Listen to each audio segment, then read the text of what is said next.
Following the passing of my beloved husband, I purchased a brand new automobile with the intention of embarking on a fresh chapter. The very next day, my son appeared and confiscated my car keys.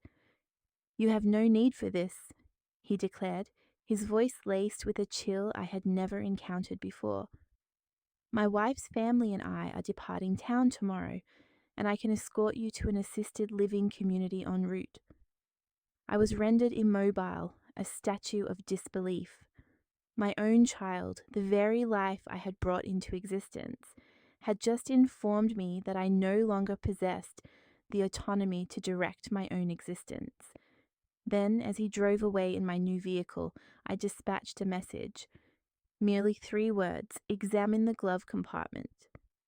What he discovered within caused him to halt abruptly, to break with such force, and to comprehend that he had committed a grave error.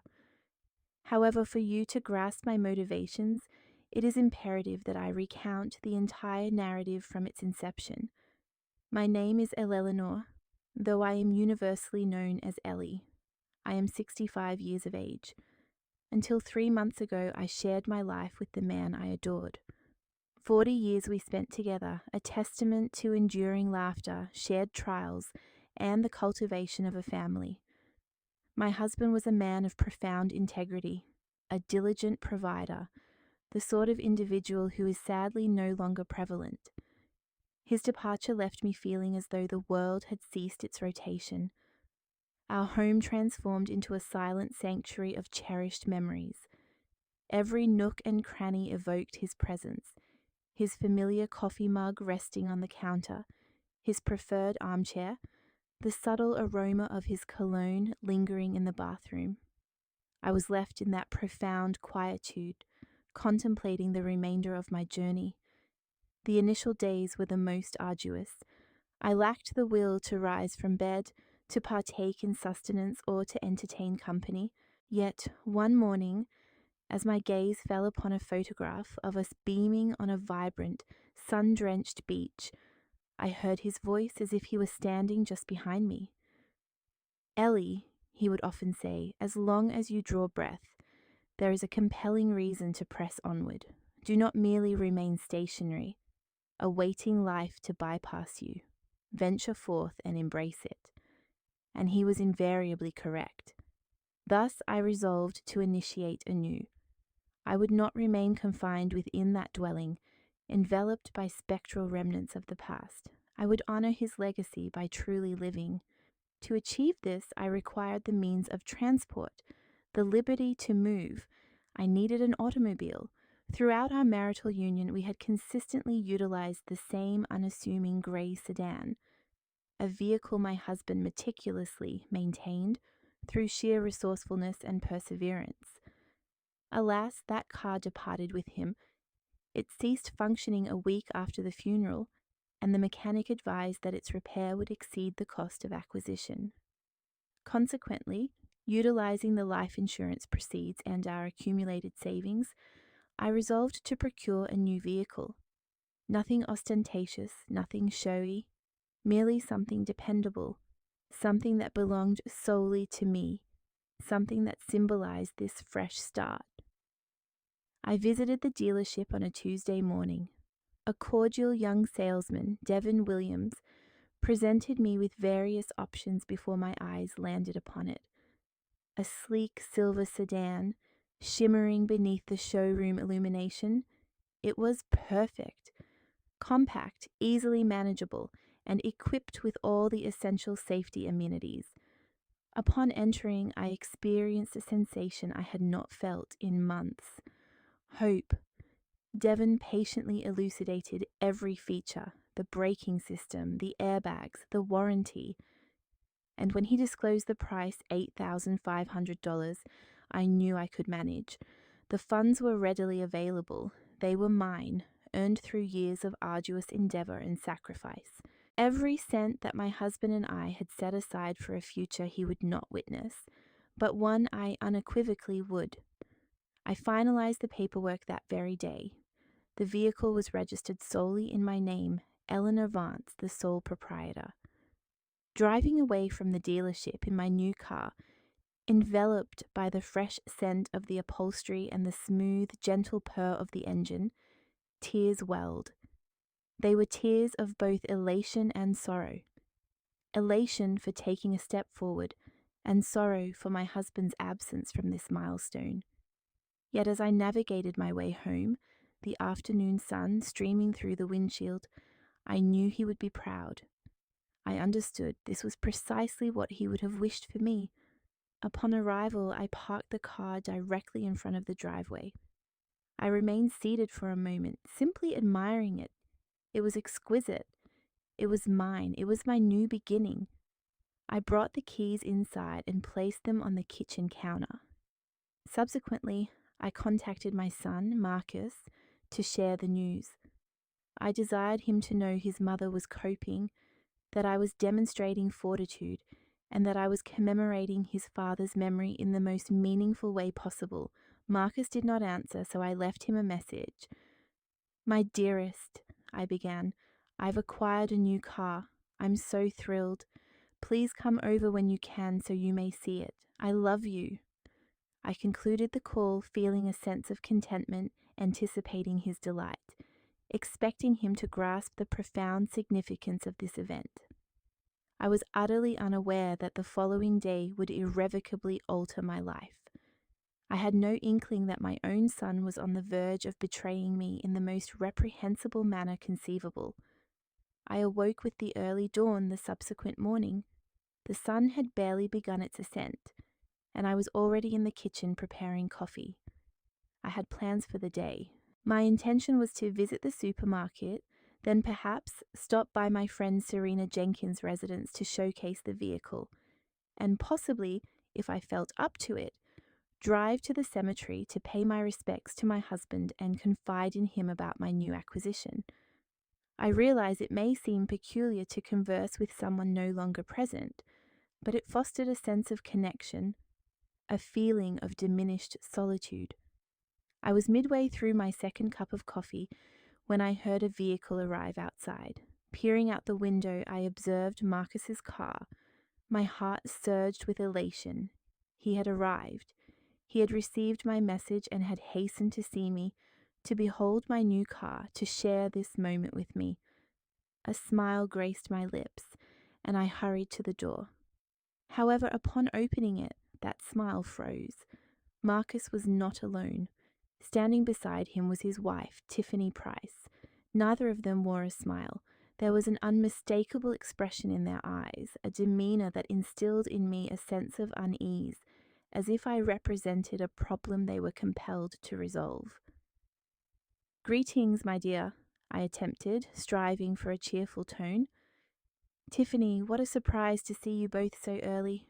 Do come in, I've just brewed some coffee." Marcus offered no acknowledgement of my greeting. He proceeded directly into the house, his steps purposeful as he made his way towards the kitchen. Tiffany followed, casting a glance in my direction that I struggled to interpret. I closed the door and followed them, the earlier joy in my chest replaced by an unsettling knot. Something was amiss. In the kitchen, Marcus halted before the counter, his gaze fixed upon my new car keys. He picked them up, hefting them as if to gauge their weight. "Mother," he finally said without meeting my eyes, "we need to have a discussion." I folded my arms, attempting to quell the alarm bells resonating within my mind. "Certainly, dear. What is it?" He exchanged a look with Tiffany. She nodded, granting him implicit permission to proceed. And then Marcus spoke. "Mother, I understand you purchased a vehicle, a new one." "I did," I confirmed, my voice betraying a degree of excitement that felt incongruous. "That's precisely why I contacted you yesterday. I was eager for you to see it. It's magnificent, Marcus. It makes me feel so liberated." "Then you have no need for it," he interjected. His words landed like heavy stones in the heart of the kitchen. I remained silent, uncomprehending. "What?" I whispered. Marcus finally met my gaze. "You have no need for a car, Mother, not at your age. Your driving abilities have diminished. It's a hazard. Furthermore, it represents an unnecessary expenditure, the upkeep, the insurance, the fuel. For what purpose? I felt as though I had been struck. Marcus, I drive perfectly well. My license is current. I have passed all the requisite examinations, and besides, it is my money, my decision. He shook his head as if addressing a recalcitrant child. Mother, that is not the essence of the matter. The crux is practicality. Look, Tiffany and I have conferred. We are embarking on a journey tomorrow with her parents, a family excursion we have been planning for many months, and our vehicle is proving unreliable. Yours is new. It is ideal for the journey. Wait, I said, raising a hand. Are you suggesting you have come here to request the use of my car? Marcus emitted a brief, mirthless laugh. I did not come to request anything, Mother. I came to inform you that I am taking it. Before I could fully process the unfolding events, before I could articulate a response, he closed his hand around the keys. No, I cried out. Marcus, those are my keys. That is my car. But he was already moving towards the door. Tiffany followed him, completely disregarding my presence. Marcus, stop. You cannot do this. Return my keys. He paused at the threshold and turned to face me. What I witnessed in his eyes inflicted a deep wound upon my heart. There was no affection there, no respect, only impatience and a discernible trace of disdain. Mother, enough with the theatrics, he stated, his voice so frigid it bore no resemblance to my son's. You have no need for this car. You have no need for any of this. You are residing alone in this expansive residence, clinging to recollections. It is not healthy. What are you implying? I whispered, my voice barely audible. Tiffany and I have been discussing it, Marcus continued, and we believe it would be beneficial for you to contemplate relocating to a more suitable establishment, an assisted living facility. There are several excellent options within the city. You would receive proper care. You would have companionship. You would be relieved of all concerns. And upon our return from the trip, we can explore some of these establishments. In fact, I can take you to one on our way. The world seemed to halt. My son's words reverberated in my ears, yet I found myself incapable of believing them. An assisted living facility. He was proposing that I abandon my home, my memories, my life, to become a burden for others to manage. Marcus, I said, my voice quivering, I do not require a facility. I am perfectly content here. This is my home. He sighed as if my resistance were merely an additional inconvenience. Mother, do not make this more arduous than it needs to be. We are taking the car. We shall be away for a week. Upon our return, we will engage in a calm discussion regarding your situation. With that pronouncement, he exited the house. Tiffany followed without uttering a single syllable. I pursued them. Marcus, no, please, that car is mine. I purchased it with my own funds. You cannot simply seize it. But he was already opening the door to my new car, my silver car, my emblem of liberation. Marcus, I implore you, I cried out, tears commencing to stream down my cheeks. Do not do this to me. I am your mother. He paused for a fleeting moment. For a solitary second, I harbored the hope that he would regain his senses, that he would remember who I was, that he would recall all that I had done for him. However, he then entered the vehicle, ignited the engine, and drove away. He simply departed with Tiffany in the passenger seat, taking my keys, my car, my very dignity. I stood in the center of the driveway, watching the silver car recede down the street. The tears now flowed unchecked. My body trembled. I could not fathom what had just transpired. My own son had pilfered from me, had humiliated me, and had declared me utterly useless. I stumbled back into the house, closed the door, and collapsed onto the sofa. And there, in the hushed living room, filled with the echoes of a life that no longer existed, I wept. I wept for the car. I wept for the betrayal. but most profoundly, I wept for the son I had just lost. I cannot ascertain the duration I remained on that sofa, consumed by tears. Perhaps it was mere minutes, perhaps hours. Time ceased to hold any significance. All I experienced was a profound ache within my chest, as if something intrinsic had fractured. And perhaps it had. The perception I held of my son, the trust, the unconditional love a mother perpetually harbours for her offspring, irrespective of circumstances. But then, amidst that emotional desolation, a subtle shift occurred. My weeping subsided. I wiped away the tears with the back of my hand and sensed a new emotion burgeoning within my chest. It was not sorrow, it was not despair, it was fury, a cold, calculated rage that began to supplant the pain.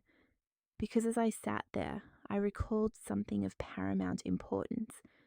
Something Marcus remained unaware of, something that was poised to transform everything. I was not a feeble elderly woman. I had lived 65 years. I had raised a son virtually alone while my husband toiled through 16-hour shifts. I had managed a household, a budget, an entire life, and across all those years I had acquired a fundamental understanding. One must always be prepared for the worst. One always requires a contingency plan. When I acquired that automobile, I did not merely sign the requisite documents and drive away in elation. No, I had exercised caution. I had acted with sagacity. For even though I wished to believe my son was a decent man, even though I wanted to assume he would never inflict harm upon me, I had perceived subtle indicators, minor signals that I had consciously overlooked because it was less arduous to disregard them. The manner in which Tiffany appraised my residence, assessing its value. The inquiries Marcus made regarding his father's life insurance, our financial reserves, my future intentions. Seemingly casual remarks that, in retrospect, no longer appeared so innocuous. Therefore, subsequent to purchasing the vehicle, I undertook an additional action. An action that, at the time, seemed excessive, bordering on paranoia, but for which I was now profoundly grateful. I sought out Walter Pierce. Walter had been a steadfast companion to my husband for 3 decades. He was an attorney of considerable repute. When I confided in him about my recent automobile acquisition and expressed certain concerns regarding my son, he neither judged nor dismissed my anxieties as unfounded paranoia. He simply listened. "Ellie," he imparted that day in his office, seated behind his imposing mahogany desk, "if you harbour reservations, it is prudent to be prepared. Foresight is not indicative of distrust, but rather of intelligence." And then he assisted me. He guided me through the process of compiling crucial legal documents, instruments designed to safeguard my interests. Documents that unequivocally established ownership of the automobile. Documents that stipulated clear repercussions for any individual who attempted to abscond with what rightfully belonged to me. Walter meticulously prepared a notarized missive bearing his official seal and signature, endowed with full legal authority. The letter elucidated the entirety of the situation. The car was registered exclusively under my name. Any party who appropriated it without my explicit written authorization would be committing a serious offense, grand theft auto, and I, as the rightful owner, retained the full prerogative to initiate criminal proceedings. Furthermore, Walter appended certified reproductions of the vehicle's title, the registration certificate, and my current driver's license. All these items served as irrefutable proof of my complete capability and legal entitlement to possess and operate the vehicle. However, that was not the entirety of my preparations. Walter also drafted another document, one that caused me considerable heartache to execute, yet I recognized its absolute necessity. An addendum to my will. In the original testament, which my husband and I had jointly created years prior, Marcus was designated as the primary beneficiary. The residence, the financial assets, Everything was bequeathed to him upon my demise. But after observing the subtle premonitions, after experiencing that disquieting sensation in my stomach, whenever Tiffany inquired about financial matters, I resolved to enact a drastic alteration. In the revised will, Marcus was entirely excluded. Not as a punitive measure, I explained to Walter, but as a protective one. Should any untoward event befall me, I do not wish for Tiffany and him to profit from my absence. My assets should instead be directed towards charitable organizations, entities dedicated to assisting senior citizens, animal welfare sanctuaries, institutions that would truly utilize those funds for benevolent purposes. Walter incorporated a copy of this revised will into the comprehensive document package. And finally, we prepared one last item, a sworn affidavit duly signed by me and authenticated by Walter's notarization, in which I explicitly affirmed that I was fully cognizant of my mental faculties, that I was not being subjected to coercion or undue influence, and that any attempt to declare me incapacitated or to compel my relocation to an assisted living facility against my volition would be construed as elder abuse and would be subject to rigorous legal challenge.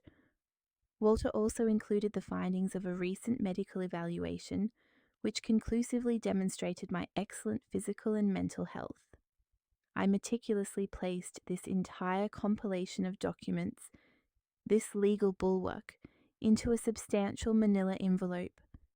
I then secreted that envelope within the glove compartment of my new car, precisely 1 day prior to Marcus's attempt to abscond with it. At that precise moment as I deposited it, a portion of my being harbored a fervent hope that I would never be compelled to utilize its contents.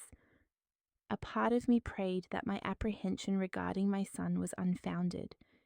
Yet another segment, the more prudent one, the one tempered by experience and caution, knew with unwavering certainty that this was the appropriate course of action.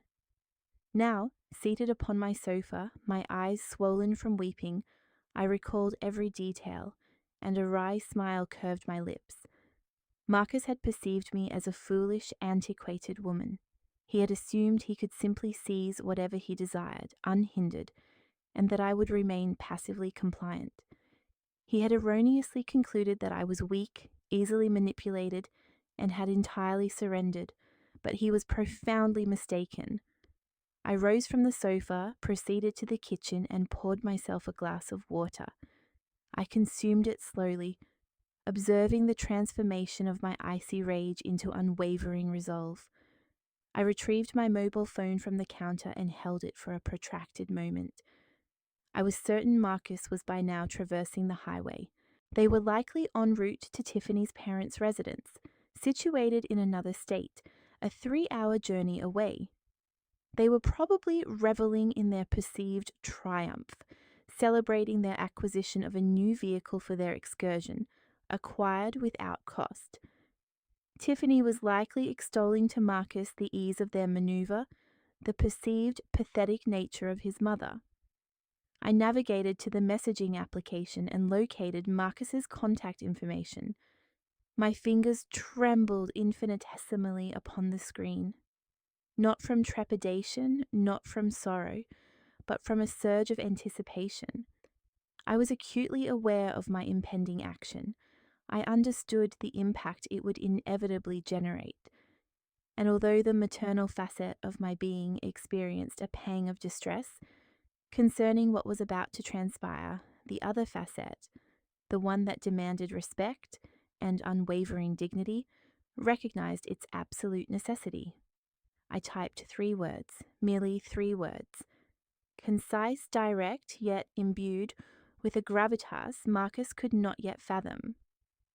Check the glove compartment. That was all. I appended no explanations. I issued no threats. I conveyed no discernible emotion. Merely those 3 words. I pressed send. The message was dispatched. I observed its transmission, its delivery, and then its confirmation as read. I envisioned Marcus on the highway, piloting my vehicle, his phone emitting an audible notification. I imagined him glancing at the screen, perhaps with Tiffany inquiring as to the sender. I pictured him reading that brief missive and experiencing bewilderment. Check the glove compartment. What could his mother possibly be implying? I remained seated at the kitchen table, the phone clasped in my hand in a state of profound anticipation. My heart pounded with a steady, unwavering rhythm. There was no possibility of retraction. I had initiated the cascade of events, and soon, very soon, Marcus would realize the extent to which he had fundamentally misjudged his mother. The woman who had birthed him, who had nurtured him with boundless love and personal sacrifice, was also a woman possessed of the capacity for self-defense, a woman who would not tolerate being subjected to indignity by anyone, least of all her own son. 5 minutes elapsed, then 10. Suddenly my phone vibrated. It was Marcus. He was calling. I did not answer. I allowed it to ring until it diverted to voicemail. He called again and again and again, 5 consecutive attempts, all deliberately ignored. I wished for him to experience the very helplessness, the desperation, the slow dawning realization that he had relinquished control of the situation that I had felt. Finally, his calls ceased and a text message arrived. "Mother, what is this? What does it signify? Please call me." I offered no reply. Another message materialized. "Mother, this is a misunderstanding. Can we speak, please?" I did not respond to that one either, and then arrived the message for which I had been waiting. The message that unequivocally confirmed he had perused the contents, that he had examined the documents, that he had at last grasped the magnitude of his transgressions. The message read, "Mother, please do not proceed with this. It was an error. I am truly sorry. We can rectify this situation. I implore you, do not involve the authorities." I read those words repeatedly. I could discern the palpable panic, the desperation, the sheer terror woven into every character.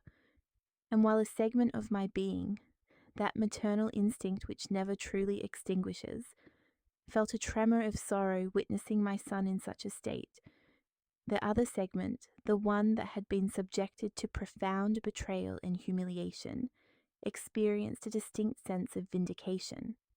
Now he understood. Now he comprehended that his actions carried immutable consequences. I allowed an additional 10 minutes to elapse before dispatching my reply. I desired him to endure the agonizing wait. I wished for each silent second to serve as a stark reminder of his misdeeds. Finally, I typed, "Return the vehicle to my residence." Immediately. His response was swift. "I am 3 hours away. I am turning around this instant. I will arrive as promptly as humanly possible. I give you my solemn promise, Mother." I placed the phone upon the table and leaned back in my chair. A peculiar sensation washed over me. It was not elation. Joy felt inappropriate given the circumstances involving my own child. However, it was something akin to justice, to a profound sense of vindication. For my entire existence, I had always adopted a persona of gentleness, of profound empathy, striving to be the archetypal mother who offered unwavering absolution for every misstep. Observe the outcome of such a disposition. I found myself relegated to the status of an inconvenience, a dispensable entity. Retreating to my private chambers, I confronted my reflection in the mirror. Before me stood a woman of 65 years, her hair streaked with silver, fine lines etched around her eyes and hands bearing the indelible marks of a lifetime of arduous labor. Yet a different facet also emerged from the glass. I perceived an inner fortitude. I recognized an inherent dignity. I saw an individual resolutely unwilling to capitulate. My late husband consistently affirmed my resilience, often remarking that I possessed a strength far exceeding my own perception. How I wished he could witness this present moment. I longed for him to behold his wife standing her ground, asserting herself. I am confident he would have felt a surge of pride.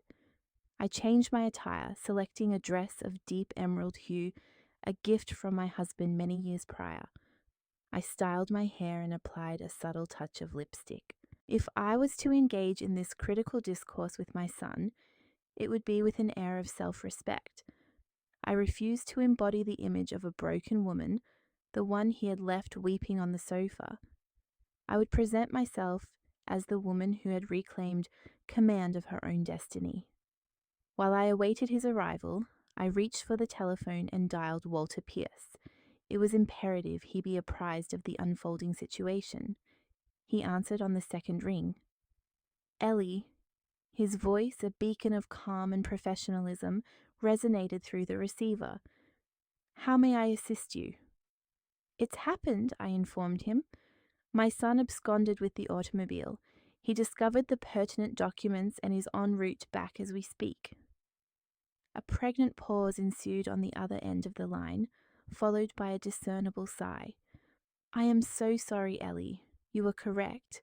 No one desires to be right about such a distressing matter. I understand, I replied, but now I require guidance on the subsequent course of action. Walter patiently laid out the legal ramifications. Technically, Marcus had committed a felony, grand theft auto. While he was my son, familial ties did not alter the established legal realities. I possessed the full prerogative to lodge a formal complaint. Conversely, I also held the option to refrain from doing so. The ultimate decision rested entirely with me. The crucial takeaway, however, was that Marcus was now aware of the authority I wielded, of the instruments at my disposal to ensure his accountability. I wish for him to come and converse, I conveyed to Walter, but I must request your availability by telephone should the need arise. Naturally, he responded. My phone will be within reach. Do not hesitate to contact me for any reason. And Ellie, he added before the connection terminated, you are an exceptionally courageous woman. Do not permit anyone to diminish that fact. His words imbued me with a warmth I had been entirely devoid of throughout the day. Thank you, Walter, I expressed, not solely for your legal counsel, but for your steadfast belief in me. I concluded the call and glanced at the clock.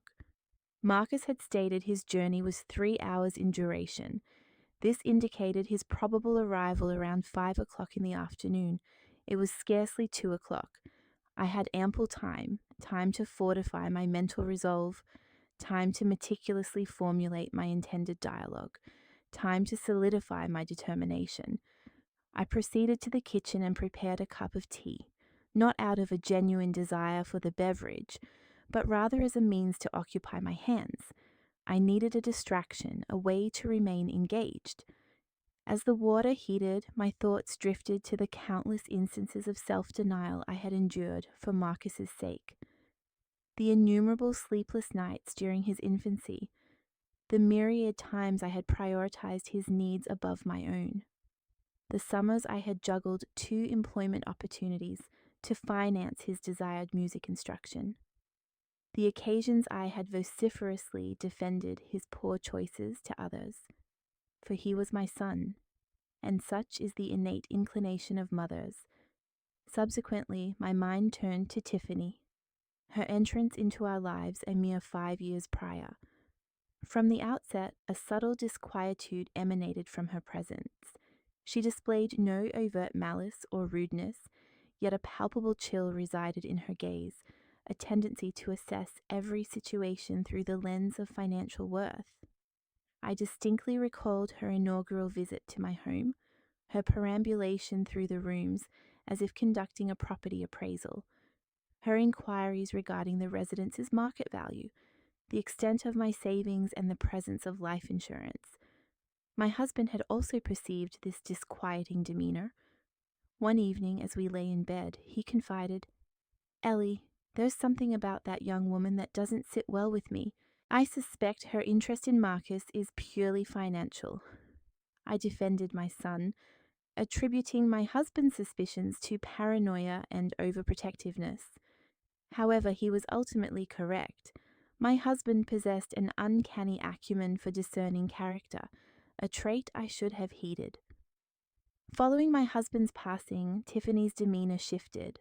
She became more audacious, her inquiries about financial matters more direct, her insistence that I divest the house and relocate to more modest accommodations, reinvesting the proceeds, more pronounced. Concurrently, Marcus, my own progeny, began echoing her sentiments as if they constituted a united front, as if I were a complex problem they were jointly endeavoring to resolve. The tea in my cup grew cold, untouched. The hours crawled by with agonizing slowness. Each time the sound of a vehicle approaching on the street reached my ears, my body would stiffen with anticipation, yet it was never him. Not yet. At precisely 4:30, my mobile device vibrated. A message from Marcus. 20 minutes away, please, Mum, I need to talk. I offered no reply. I simply rose, straightened my dress, and steeled myself. At 4:50, the familiar rumble of an engine reached my ears. My car, my silver sedan, was maneuvering into the driveway. I peered through the window. Marcus was at the helm. His complexion was ashen, his expression one of utter exhaustion. Tiffany was conspicuously absent, an intriguing observation. Perhaps he had deposited her elsewhere, or perhaps she had opted to evade the repercussions of their collective actions. Marcus extinguished the engine and remained seated within the vehicle for a brief interlude. His profile was discernible through the glass. His head was buried in his hands. He then retrieved an object from the passenger seat, the manila envelope, the incriminating documents. Finally, he exited the car and commenced his measured approach toward the dwelling. Each stride appeared burdened, weighed down by the gravity of his transgressions.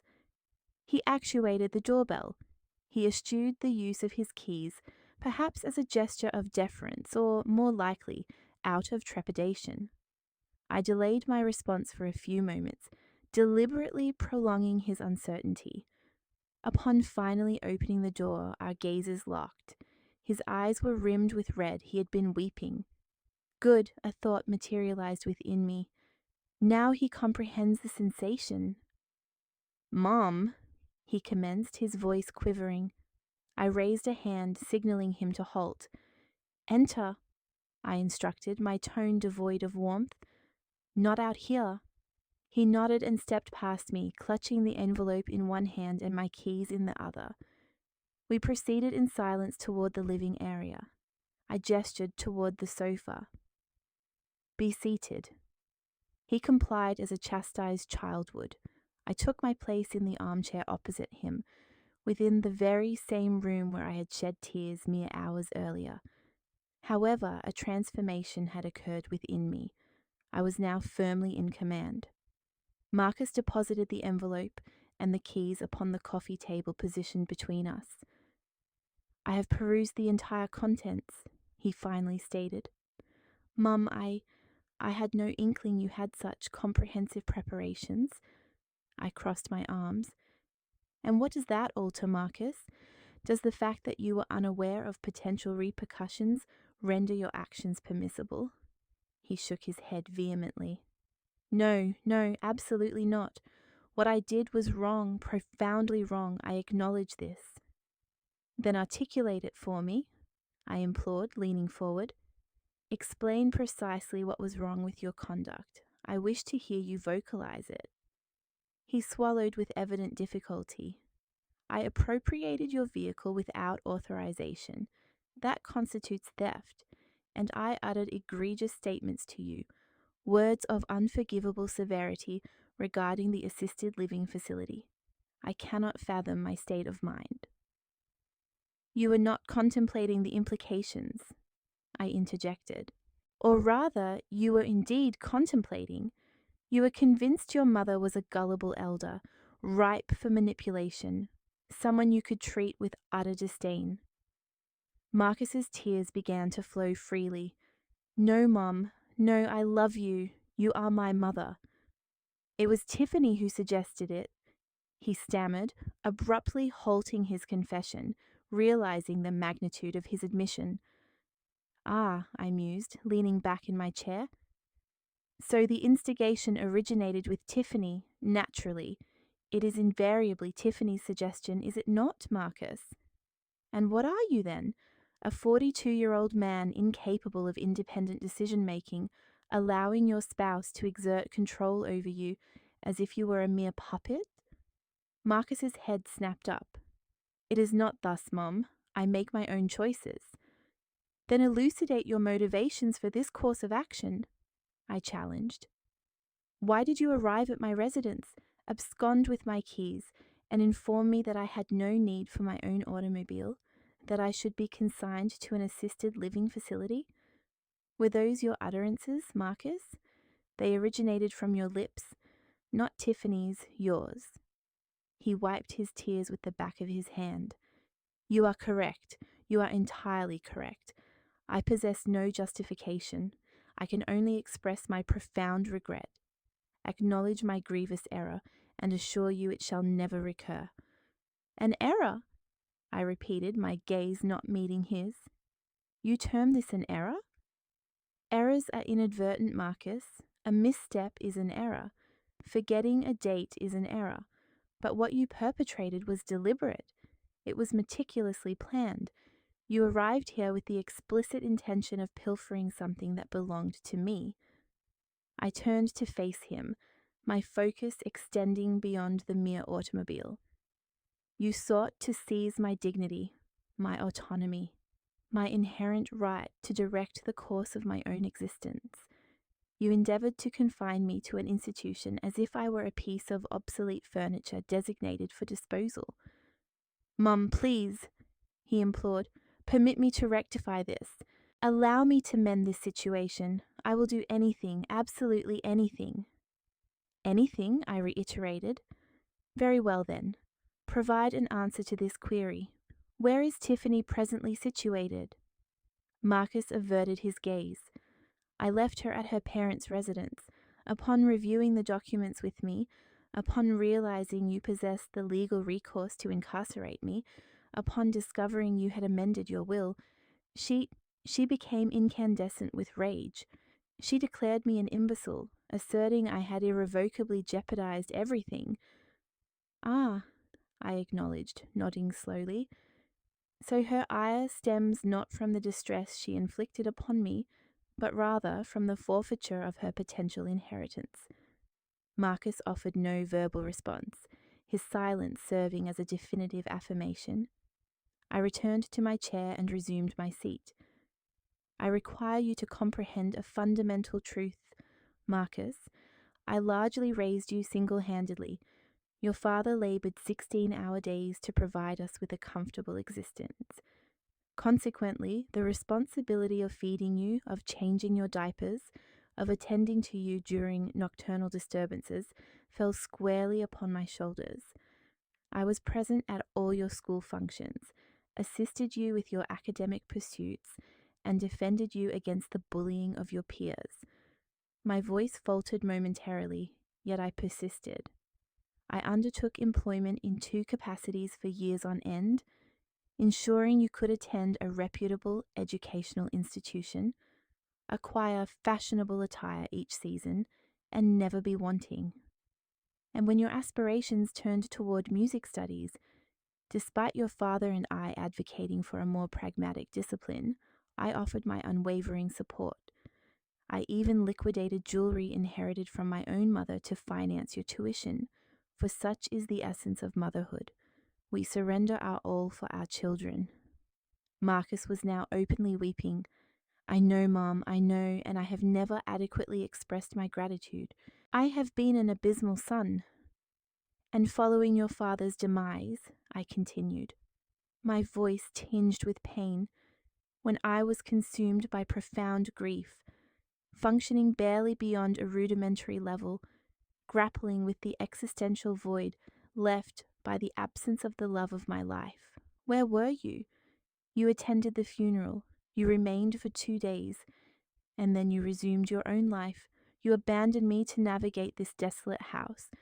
adrift in a sea of memories and sorrow. That is inequitable, he protested weakly. I had professional obligations, responsibilities.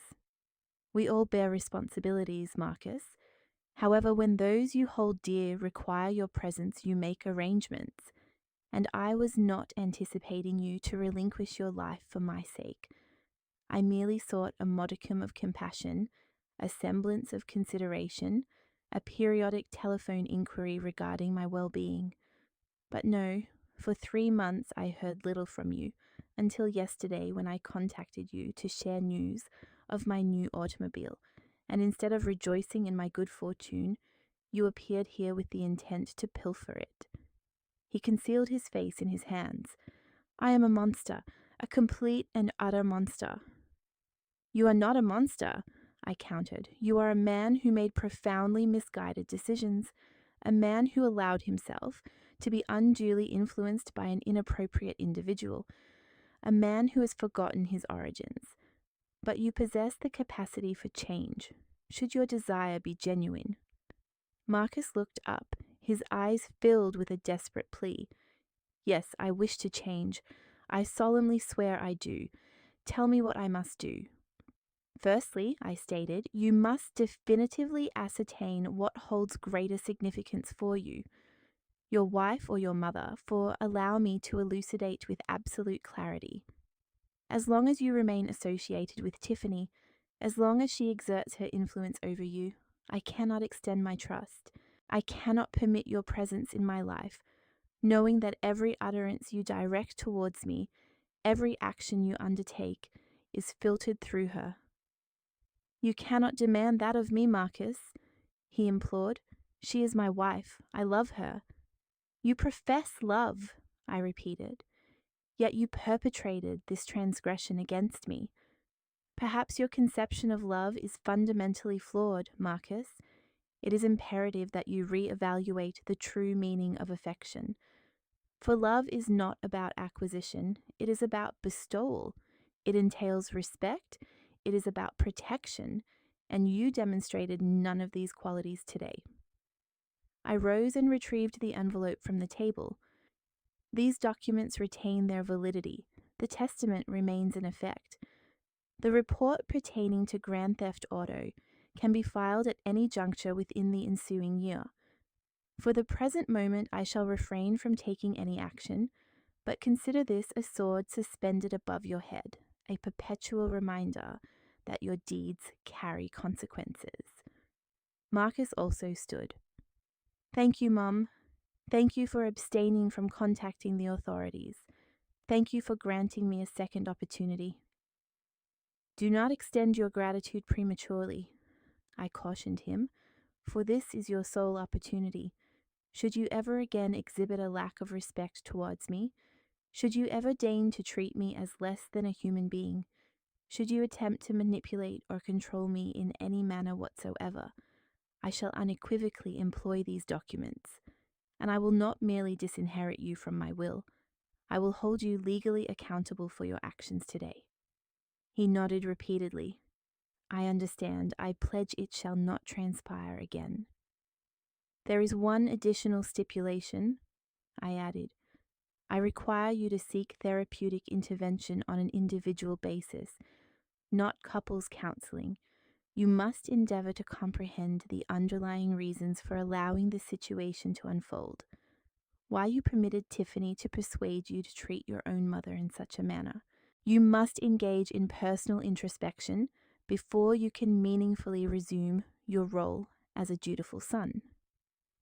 I will comply, he affirmed. I shall seek out a therapist tomorrow. Excellent, I responded. And until you have completed a minimum of 6 therapeutic sessions, until I can perceive a tangible transformation in your demeanor, our relational dynamic will be subject to limitations. Occasional telephone conversations, nothing more. You are not welcome within this domicile, not until I can be assured that you will not scrutinize every possession I own and calculate its monetary worth. Marcus moved as if to embrace me. I took a deliberate step backward. Not yet, I require time. I need to recuperate from the impact of your actions, and you must demonstrate through tangible deeds rather than mere words that you have undergone a genuine change. He lowered his arms to his sides. I comprehend. I shall await your disposition, however long it may necessitate. I retrieved my keys from the table. These are mine. This vehicle is mine. This residence is mine. My life is mine. And no one, heed my words well, no one will ever again deprive me of any of these possessions. Marcus nodded. You are correct, and I deeply regret causing you to feel compelled to defend yourself against your own son. Such a situation should never have transpired. I walked to the door and opened it. I believe it is time for you to depart. Marcus stepped past me. He paused at the threshold. Mum, I truly do love you. You understand that, don't you? I met his gaze directly. I wish to believe you do, but love devoid of respect is not genuine love.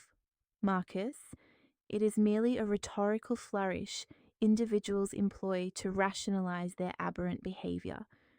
Demonstrate respect, show me you value my intrinsic worth, and perhaps with the passage of time we can reconstruct what has been fractured today. He exited the dwelling. I watched as he proceeded toward the street where a taxi awaited, a vehicle he must have summoned while en route. Tiffany had evidently retained their automobile. Marcus entered the cab, and before it began to move, he cast one final glance at me through the window. His countenance was etched with profound anguish, an ocean of remorse. A part of me yearned to rush to him, to embrace him, to reassure him that all was well, for is that not the maternal instinct, to forgive, to always forgive? But I had extended forgiveness too often in my life. I had overlooked minor slights, Tiffany's impertinent remarks, Marcus's neglect following his father's passing, and all that leniency had merely fostered the belief that they could continue to treat me with disrespect, that I would perpetually absorb their mistreatment without complaint. But that era has concluded. This iteration of Ellie is fundamentally different. This Ellie understands the imperative of establishing boundaries. I closed the door and leaned against it for a moment, my entire frame trembling, not from fear nor from sadness, but from the potent surge of adrenaline. I had just confronted my son. I had just erected boundaries I had never envisioned needing to establish. And though the experience was emotionally taxing, though every maternal instinct screamed for a softer approach, I recognized the rectitude of my actions. I proceeded to the kitchen and poured myself a glass of water. My hands still exhibited a slight tremor. I consulted the clock. It was scarcely 6 o'clock in the evening. The preceding hours felt as though they spanned days, beginning from Marcus's arrival that morning and his appropriation of my keys. Yet only a few hours had elapsed, hours that had irrevocably altered the trajectory of everything. I reached for my telephone and dialed Walter. It was imperative to apprise him of the outcome of the confrontation. He answered without delay. Ellie, please tell me you are unharmed. I am well, I replied, in fact, better than I anticipated. Marcus returned the vehicle. We engaged in discourse. I stipulated clear parameters, and he acquiesced to all conditions. Walter exhaled a sigh of profound relief. I am gratified to hear such news. You executed precisely the necessary course of action. It must have been an arduous undertaking. It was, I conceded, but it was also indispensable. And do you know what is peculiar? I feel an enhanced sense of strength now, as though I have finally reclaimed something I had long since lost. That sensation is termed dignity, Ellie, Walter stated softly, and you unequivocally merit experiencing it. We conversed for a few additional minutes. He reassured me of the document's continued legal validity, affirmed my complete legal standing, and reiterated his availability for any future exigency, however minor. Thank you, Walter, not merely for your legal counsel, but for your unwavering confidence in me. Always, Ellie, always. After terminating the call, I stood in the center of the kitchen, uncertain of my next move. The house was steeped in a profound silence and unnerving quietude. Throughout the entire day, my focus had been singularly concentrated on the impending confrontation, on the mental preparation required to face Marcus, to the exclusion of contemplating the aftermath. And now, within this profound stillness, reality began to assert its presence. My son had betrayed my trust. This fact remained immutable. Our relationship might eventually be mended, provided he invested genuine effort. However, it would never revert to its former state. That inherent innocence, that unquestioning maternal faith in one's offspring, had been irrevocably shattered. And despite having emerged victorious from the conflict, despite having successfully defended my personal integrity, I could not negate the fact that I had also experienced a profound loss. I had lost the idealized image I held of my family unit, the comforting illusion that, irrespective of circumstances, my son would always prioritize my welfare.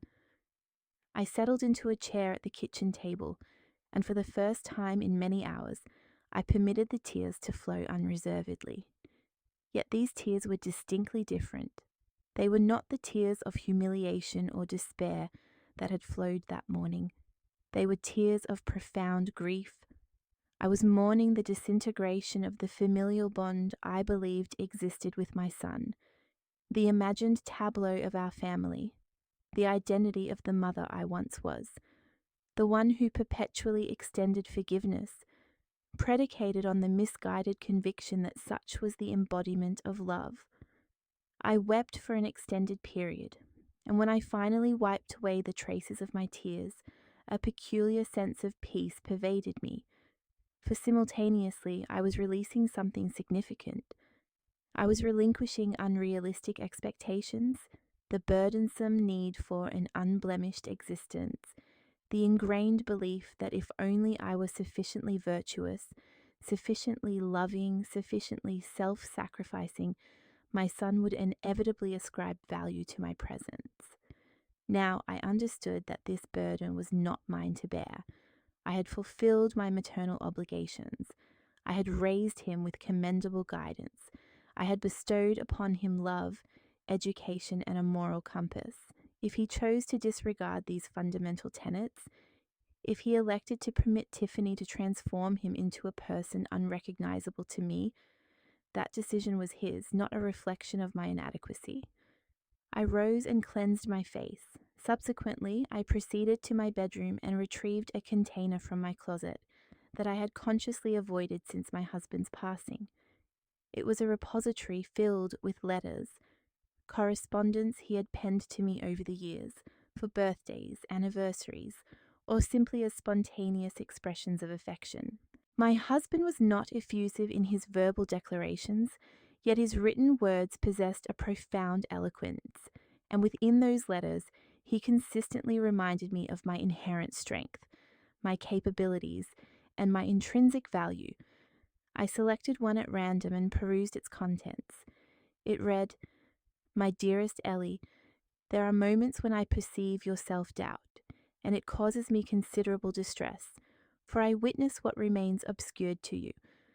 I observe a woman possessing the fortitude to surmount any challenge, who confronts every obstacle with grace and unwavering resolve, who never surrenders. You are demonstrably stronger than you presently acknowledge, and the day you wholeheartedly embrace this truth, the very foundations of the world will tremble. I cherish you today and perpetually." I held the letter against my chest. "I wish you were here," I whispered. "I wish you could witness my present state. I believe I have finally grasped the essence of your sentiment. I suspect I have finally attained the stature of that formidable woman you invariably perceived within me." I carefully reinserted the letter into its container. At some future juncture I would peruse them all, but for the present moment This singular missive sufficed. It served as the essential affirmation that I was capable, that I had always possessed that inherent capability. That night I experienced a more restful slumber than I had enjoyed in weeks. My dreams were untroubled by nightmares.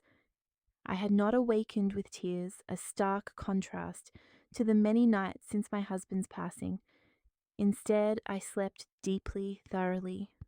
Upon waking the following morning, a sense of revitalization, of being made new, washed over me. The initial gentle light of dawn streamed through my window. For the first time in a considerable period, a genuine feeling of optimism for what lay ahead bloomed within me. I rose, took a refreshing shower, donned comfortable attire, and stepped outside. My dependable silver automobile remained in the driveway, a familiar and comforting sight. I regarded it with affection. It had endured so much in such a brief span. It had been acquired with aspiration, purloined with malice, and ultimately reclaimed through justice. And there it stood, gleaming under the morning sun, poised to transport me to any destination my heart desired. I settled into the driver's seat, adjusted the rearview mirror, and initiated the engine. The soft hum elicited a smile. I momentarily opened the glove compartment. The manila folder I had previously kept there was absent. I had secured it in a secure location within my residence. However, the compartment now housed something else entirely. A small, cherished photograph of my husband and myself, captured on our last anniversary. In it, we were both smiling, embracing, radiating happiness. I had placed it there as a poignant reminder. A reminder of the profound love we shared, of the value I had been given, and of my inherent worthiness of continued respect. I reversed from the driveway and commenced my journey without a predefined destination. My sole intention was to drive, to revel in the liberation of moving wherever and whenever the impulse struck. I navigated the familiar streets of my neighborhood before merging onto the highway leading away from the city. The scenery gradually transformed. Houses receded, yielding to groves of trees, which in turn gave way to expansive open fields. I continued my drive, the windows partially lowered, allowing the caress of the wind on my face. After approximately 1 hour, I arrived at the tranquil resting place of my husband. A visit here had not been part of my conscious plan, yet my hands, as if guided by an inner knowing, steered the vehicle in this direction without my explicit command. It was as if a part of me understood the necessity of being there, of conveying to him all that had transpired. I parked the car and proceeded on foot to his grave. The headstone was understated yet graceful, bearing his name, his birth and death dates, and an inscription I had carefully selected. He loved with all his heart and lived with all his soul. Kneeling before it, I traced the etched letters with my fingertip. "Hello, my darling," I whispered. "Forgive me for not visiting sooner. These past few days have been incredibly trying." And there, on my knees before my husband's grave, I recounted every detail. I spoke of the car, of Marcus, of Tiffany, of the deception, of the legal papers Walter had helped me compile, of the confrontation, and of the crucial act of establishing boundaries. I spoke at length, and though I recognize the seeming absurdity of conversing with a tombstone, I can honestly attest that I felt his presence. I sensed his unspoken approval. "I implemented what you taught me," I confessed to him. "I finally refused to be subjected to mistreatment. I protected my inherent dignity, and it stings. It stings deeply, precisely because he is my son. Yet concurrently, I feel an empowering strength. I feel like the woman you always recognized me to be." Tears traced pathways down my cheeks, but these were different tears. They were quiet, tears of acceptance. I remained seated beside the grave for nearly an hour, simply existing, absorbing the profound connection with the man who had been my life partner for 40 years. As I finally rose to depart, a palpable shift had occurred. It felt as though he had bestowed his benediction, a silent affirmation that it was permissible to move forward, to embrace my strength, and to prioritize my own needs for a change. I drove back towards home, a sense of lightness pervading my being. Upon my arrival, however, a vehicle occupied the space directly in front of my driveway. Initially, I didn't recognize it, an older model red sedan, though meticulously maintained.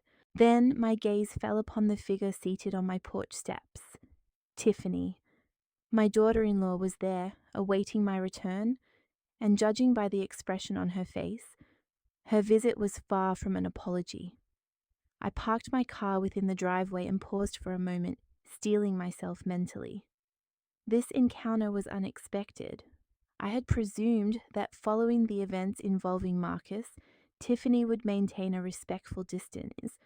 Clearly, I had underestimated her brazenness.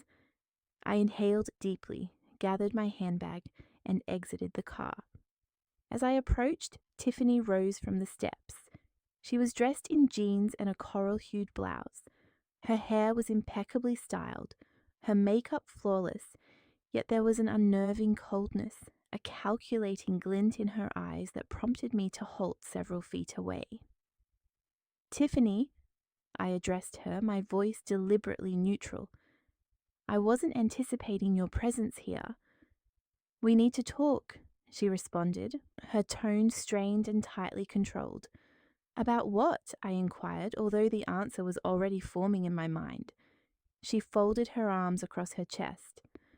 "About your actions towards Marcus, about how you nearly had him incarcerated over what was a simple misunderstanding, about how you altered your will to penalize us for a mistake." "A misunderstanding?" I echoed, the words drawn out slowly. "Is that how you characterize theft? A misunderstanding?" Tiffany let out a derisive snort. "Ellie, please, he's your son, family, it wasn't theft. He merely borrowed the car and you escalated it into a major drama. You contacted an attorney, prepared legal documentation, and threatened to involve the police, all over a vehicle." "It wasn't solely about the car," I stated, feeling a familiar heat begin to build within me. "It was about respect. It was about dignity. It was because my own son entered my home, took my keys without my permission, and declared that I no longer required them, suggesting I move into an assisted living facility." Those were his exact words, not mine. Tiffany waved her hand dismissively, as if warding off an insect. "He was frustrated. He said things he didn't truly mean. We all say things when we're stressed." "Ah," I said, taking a measured step toward her. "So when you experience stress, do you also inform your mother to languish in a nursing home? Because if that's the case, perhaps you should focus on managing your stress levels." "Don't you dare presume to judge me," Tiffany retorted, pointing a finger in my direction. "You know nothing of my life, of the challenges we face.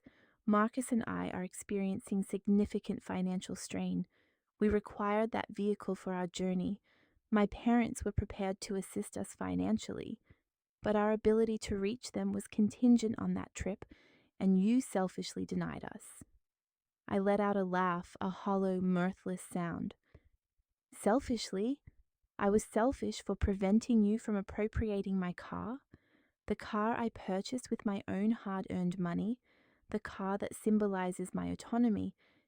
Tell me, Tiffany, in what realm of existence is it considered selfish to safeguard what rightfully belongs to you?" She pursed her lips. "You are his mother. Your role is to support him when he is in distress, not to punish him, not to threaten him with legal repercussions. I have supported him for 42 years. I counted, my voice rising. I provided for him, clothed him, funded his education, and perpetually sacrificed my own desires so that he might have everything. Yet evidently that is insufficient for your expectations. Do you anticipate that I should continue sacrificing until there is nothing left of me? Until I am reduced to a desolate elderly woman, stripped of dignity and fundamental rights? You are being overly dramatic, Tiffany declared, rolling her eyes. No one is suggesting you abandon your dignity. Simply be reasonable. Understand that family members assist one another, that you should share your resources with your soul son. Family assists one another? I repeated. Then where was Marcus when my husband passed away? Where were the two of you when I was utterly devastated, shattered, and grappling with how to continue living? You attended the funeral, remained for 2 days, and then vanished for 3 months. We had our own lives, Tiffany protested. Jobs, responsibilities. Precisely, I affirmed. You had your own lives, and I respect that. I never requested that you abandon everything for my sake. However, now that I am attempting to reconstruct my own existence, to find a measure of happiness, following the loss of the love that defined my life, you appear, demanding that I relinquish everything. My car, my home, and eventually my financial assets upon my demise. It is invariably about what you can extract from me. Tiffany took a step closer, her face flushing. Do you know what your fundamental problem is, Ellie? You are embittered, you are lonely and resentful because your husband is gone and now you wish for everyone else to suffer alongside you. That is the motivation behind your estrangement from Marcus. That is why you altered your will, because if you cannot find contentment, then no one else should either. Her words struck me with the force of physical blows, yet, rather than inflicting pain, a profound realization dawned within me. Tiffany's motive was not concern for Marcus, nor was it rooted in affection for her husband or the preservation of our mother-son bond. Her agenda was purely financial, driven by the inheritance she had just forfeited. And after 5 years of enduring her presence, after 5 years of attempting to foster a cordial relationship for my son's sake, I finally perceived her true nature with absolute clarity. Leave my property, I stated, my voice calm yet resolute. Tiffany blinked in surprise. What? I reiterated, leave my property immediately. She let out a disbelieving laugh. I am not departing until we discuss this like mature adults. We have already discussed it, I replied, and I have heard sufficient. Now depart, before I summon the authorities for trespassing. You wouldn't dare, Tiffany asserted, though a tremor of uncertainty now laced her voice. After what transpired with Marcus, after witnessing my preparedness with legal documents, after recognizing that I am not merely bluffing, you still underestimate me. Remain here if you wish, and you will discover the consequences. I withdrew my phone from my purse. Tiffany's gaze shifted from me to the device, then back to me. You are insane, she muttered, completely unhinged. Perhaps, I conceded, or perhaps after years of allowing individuals like you to trample all over me, I have finally regained my sanity. Now depart. Tiffany's eyes locked onto mine, filled with unadulterated animosity. This is far from over, she threatened. Marcus is my husband, and I will ensure he understands he must make a choice, either his deranged mother or his genuine family. Proceed, I challenged. Force him to choose, because an intuition tells me that when Marcus genuinely contemplates, who has been a steadfast presence throughout his entire life, and who only materialized when there was something to gain, the decision will be far simpler than you anticipate. Tiffany spun on her heel and strode towards her vehicle. She entered, started the engine with more force than necessary, and sped away from my driveway, her tires emitting a shrill protest. I remained standing there, watching her depart. My heart pounded furiously. My hands trembled, not from fear, but from the sheer surge of adrenaline. I had just confronted Tiffany. I had articulated my unvarnished thoughts, without resorting to the role of the accommodating mother-in-law, without striving to maintain peace at any cost, and the sensation was utterly exhilarating. I walked back into my home and secured the door. Then I collapsed onto the sofa, releasing a cascade of laughter, a laugh of pure relief, of profound liberation. For 5 years I had tread with extreme caution around Tiffany. I had overlooked her insolent remarks. I had feigned ignorance of her proprietary appraisals of my home as if it were already her possession. I had offered smiles when she critiqued my cooking, my attire, my decisions, all in an effort to avoid conflict, all because I desired Marcus's happiness. But in that moment, a fundamental truth became undeniably clear. By attempting to preserve an illusion of peace, by allowing Tiffany to repeatedly disrespect me without consequence, I had served no one. I had not fostered Marcus's happiness. Instead, I had inadvertently taught him that his wife's mistreatment of his mother was acceptable, that it was permissible, and that I would endure anything. In doing so, I had inadvertently perpetuated the problem. I had allowed this toxic dynamic to fester to the point where my own son believed he could defraud me and threaten my housing.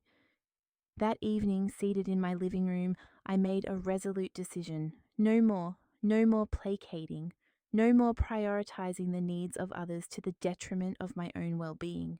No more sacrificing my dignity for the sake of a superficial family harmony. If Marcus genuinely wished to mend our relationship, it would henceforth be on my terms, predicated on mutual respect and clearly defined boundaries. And if this meant our relationship would never revert to its former state, then so be it. For the reality was that our prior relationship was already fractured. The ensuing days were marked by an unsettling quietude. I received no communication from Marcus, no messages, no calls. A part of me harbored the apprehension that Tiffany might have followed through on her threat, that she had compelled Marcus to choose, and that he had opted for her over me. The notion caused a pang of pain, yet I also understood that if such were the case, if my son had truly chosen a woman who harbored animosity towards me over his own mother, then there was little more I could do. I had fulfilled my obligations. I had established my boundaries. I had championed my dignity. The remainder of the situation rested with him. I resolved to focus my energies on my own recuperation, on my personal development. I reached out to my friend Serena Jenkins, whom I hadn't connected with in several weeks. I recounted the entirety of the recent events. Instead of offering judgment or urging unconditional forgiveness for my son, predicated on the supposed tenets of family, she provided unwavering support. "Ellie," she conveyed over the phone, her voice laced with pride, "you acted with absolute correctness. Marcus's actions were beyond reproach, and I am genuinely pleased that you finally asserted yourself." Her words brought a profound sense of relief. For days, a nagging voice had whispered doubts, suggesting I might have been too severe, perhaps too unyielding. But Serena served as a powerful reminder that understanding does not equate to subservience. We arranged to meet for lunch the following day. It had been so long since I had ventured out, since I had engaged in social interaction, that I had almost forgotten the sensation of having a life, independent of my familial entanglements. The next day, I piloted my silver automobile to the restaurant where we had agreed to meet. Serena was already present, seated at a table by the window. Upon seeing me enter, she rose and embraced me warmly. "Look at you," she exclaimed, stepping back to observe me. "You appear changed, stronger." "I am," I replied. "Or at least, I am making a conscious effort to be." We settled into our seats, placed our orders, and for the subsequent 2 hours, engaged in a deep and meaningful conversation. We discussed not only Marcus and the domestic turmoil, but a multitude of subjects, our lives, our aspirations, and our desires, for the remaining time we possessed. Serena, too, was a widow. Her husband had passed away 5 years prior, and she recounted how the initial years had been agonizing, how disoriented she had felt, how she had struggled to identify herself without her husband. Eventually, however, she shared, I discovered a new iteration of myself, a version that embraces experiences I had never before considered, one that travels solo, pursues painting classes, and finds contentment without requiring external validation. Her words resonated deeply within me, as this was precisely the path I was endeavoring to forge.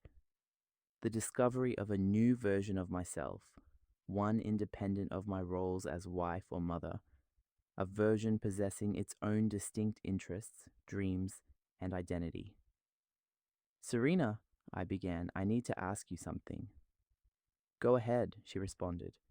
How does one surmount the pervasive guilt, the feeling that by moving forward and embracing happiness, one is betraying the memory of their deceased spouse?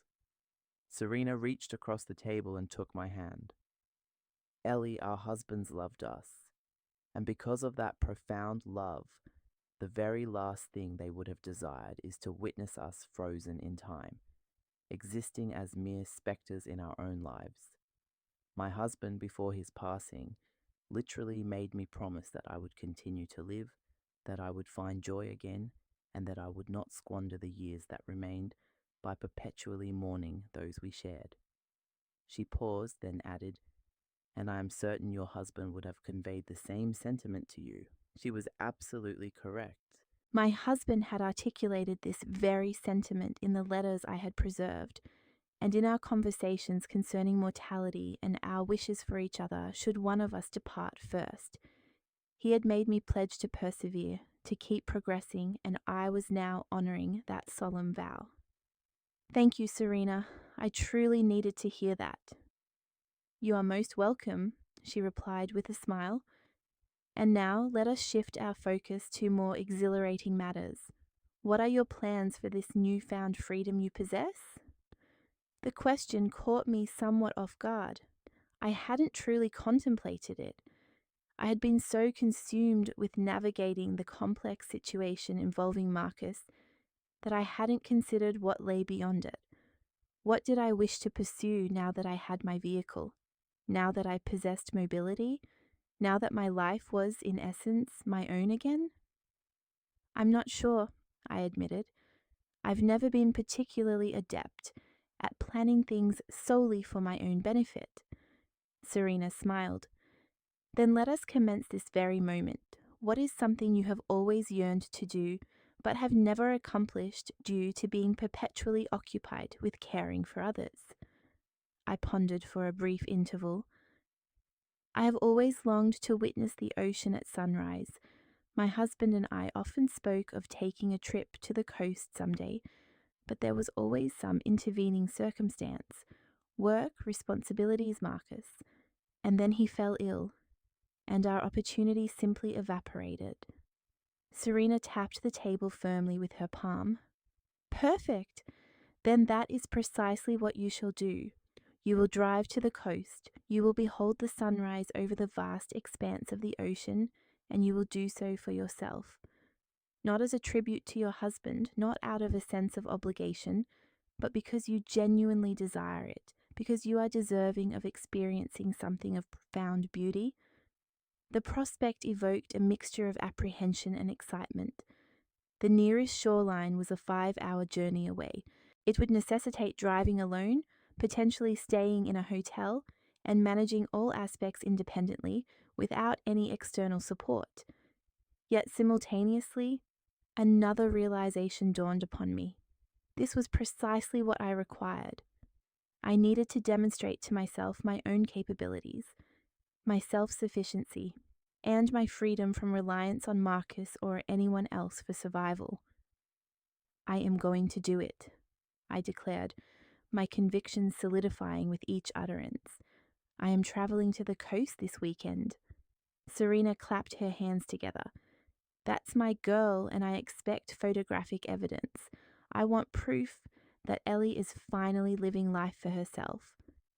We departed the restaurant with a lightness of spirit that had eluded me for months. Serena embraced me warmly before we parted ways. "I am so proud of you," she whispered, "for standing firm in your convictions, for establishing boundaries, and for choosing yourself." Her words remained with me throughout the entire journey home. Upon my arrival, I noticed a message on my mobile device. It was from Marcus, the first communication I had received from him since our confrontation several days prior. "Mom," the message read, "I understand you requested space and I am respecting that. However, I need you to know that I have sought professional therapy.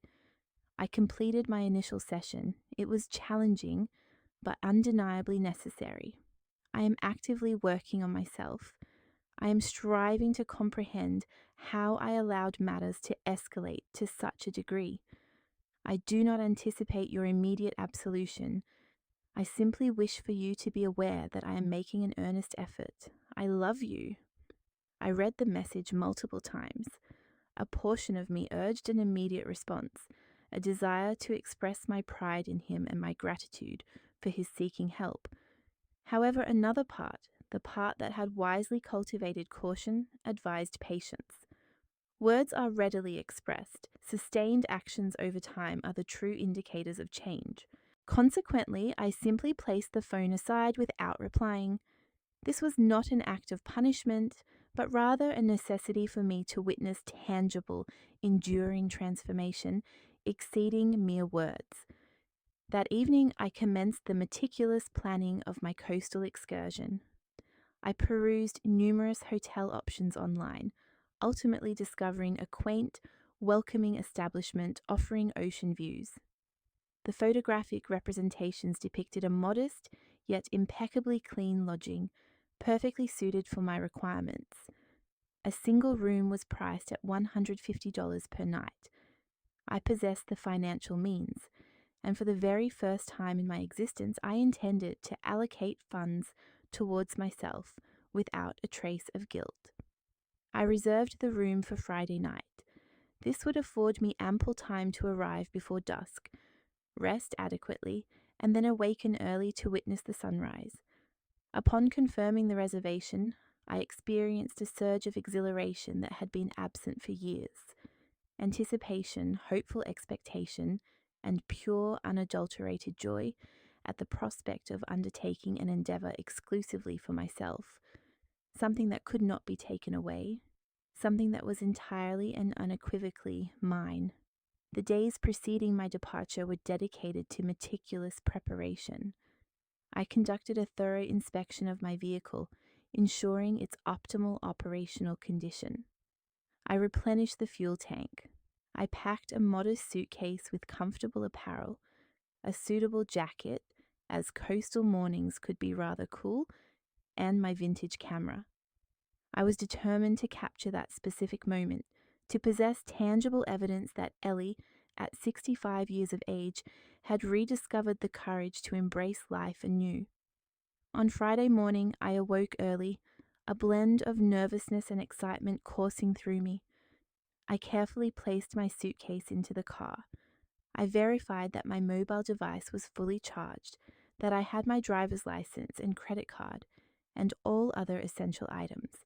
I paused in front of my residence for a moment, surveying it with a discerning gaze. This house, which had served as my sanctuary for so many years, a repository of both joyful and sorrowful memories. And then I realized with a profound sense of release that I no longer felt ensnared. It was no longer a place of somber remembrance. It was simply a house, the dwelling where I resided, but it was not the entity that defined me. I entered my silver automobile, adjusted the seat to my comfort, started the engine, and smoothly exited my driveway. The sun was just beginning its ascent on the eastern horizon. The journey ahead was extensive, a 5-hour drive, yet for the first time in an age, the prospect didn't fill me with dread. It ignited my spirit. I navigated the familiar roads of my city, eventually merging onto the highway that would guide me toward the coast. Traffic was remarkably light at that hour. The asphalt unspooled before me, a visual metaphor for an unfolding future.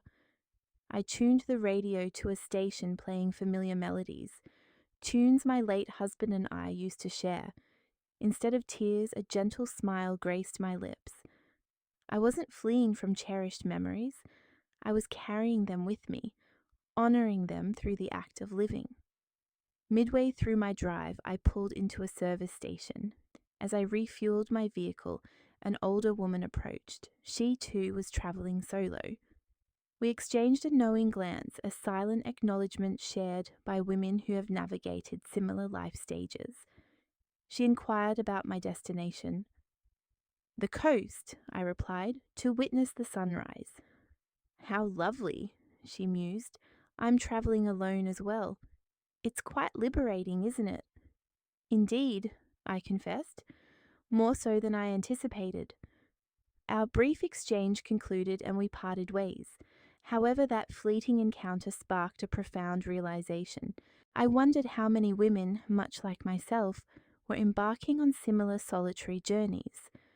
Widows, mothers, grandmothers, individuals who had devoted decades to the care of others and were now discovering the profound reward of self-care.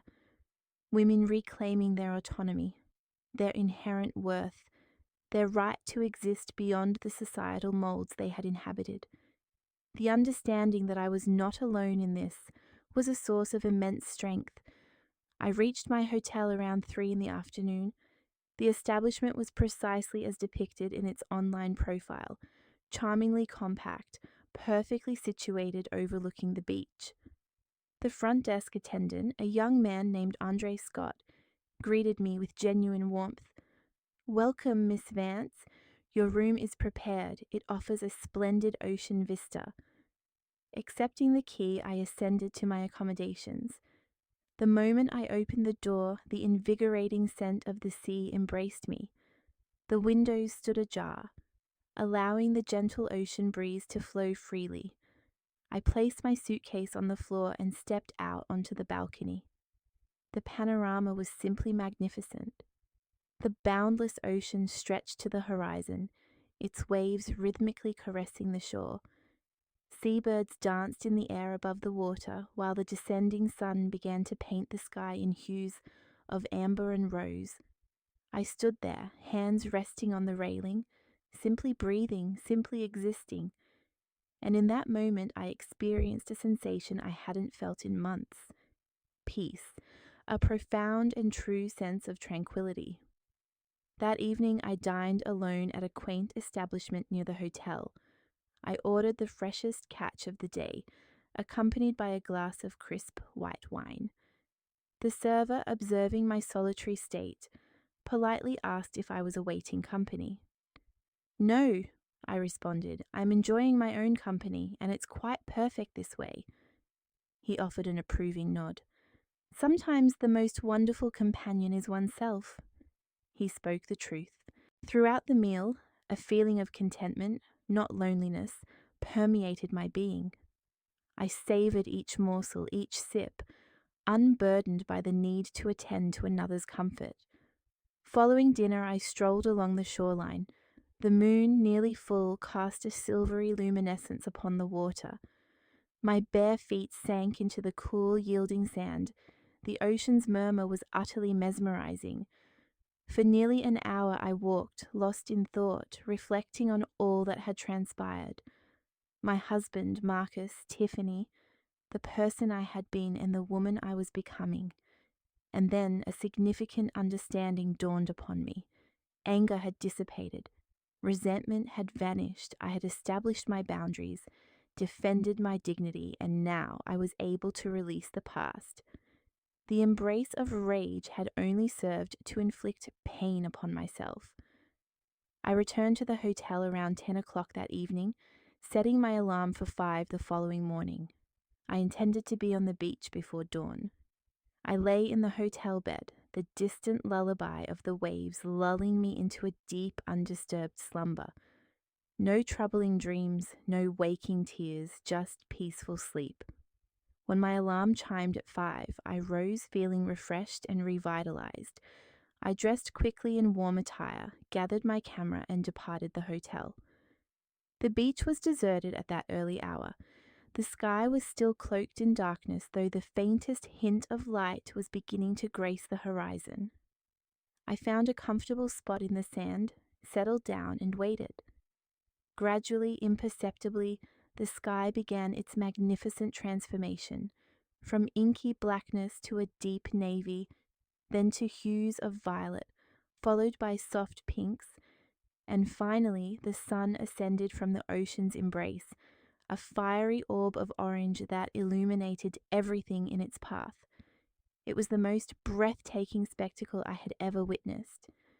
Tears streamed down my face, but they were tears of sheer joy, profound gratitude, the exhilaration of being alive, and the triumph of reaching this moment against all odds. I captured photographs, yet I knew no image could truly convey the grandeur of this experience. It was something to be felt, to be lived. I remained until the sun had fully risen, until the day had officially commenced. Then I retrieved my phone and captured an image of the ocean. I sent it to Serena with a simple message. I did it. I'm here and it's perfect. Her reply arrived within minutes. I knew you would. I'm so proud of you, friend. After a moment's contemplation, I opened my message thread with Marcus. He had sent a message the previous day. Mom, I had my 3rd therapy session today. We're addressing how I prioritized incorrectly, allowing money and Tiffany's opinions to outweigh your well-being. I'm still working on it. I'm still trying. I reread his message for a considerable time before composing my response. Marcus, I'm at the coast. I came to witness the sunrise, something your father and I always planned to do together. I've done it alone. And as I sat on the sand watching the sunrise, a realization settled within me. I forgive you, not because your actions were acceptable, but because holding on to anger only harms me. However, you must understand this. Forgiveness does not equate to forgetting. Our relationship has changed. If we are to rebuild it, it will require time, a significant amount of time. And you will need to demonstrate through your actions, not merely your words, that you have genuinely transformed. In the interim, I will continue to live my life. I will continue to find happiness, for I deserve it. I love you, but now I also love myself, and that is a boundary I will never compromise again. I pressed send, and a profound sense of relief washed over me.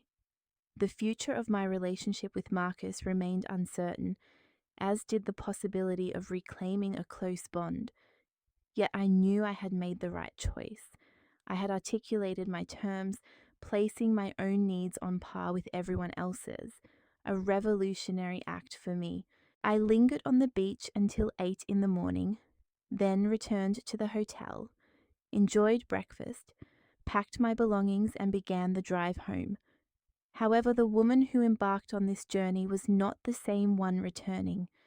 I was transformed, stronger, possessing the understanding that it is permissible to advocate for oneself, to establish boundaries, and most importantly, to choose oneself. Upon my arrival home that afternoon, my phone displayed a new message from Marcus. Thank you, Mum. Thank you for granting me another chance. I will show you I can change. And regarding Tiffany, we need to talk. There are matters I must resolve. I read his message and smiled.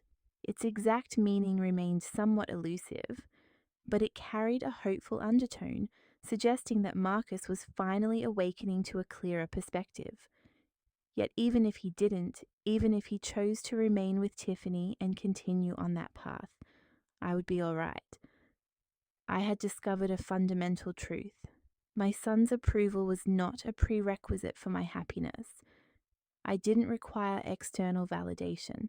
I was and always had been enough.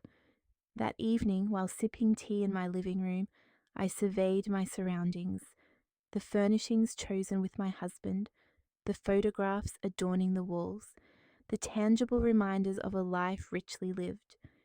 Instead of sorrow for what was lost, I felt a deep sense of gratitude for what I had experienced and a vibrant anticipation for what lay ahead.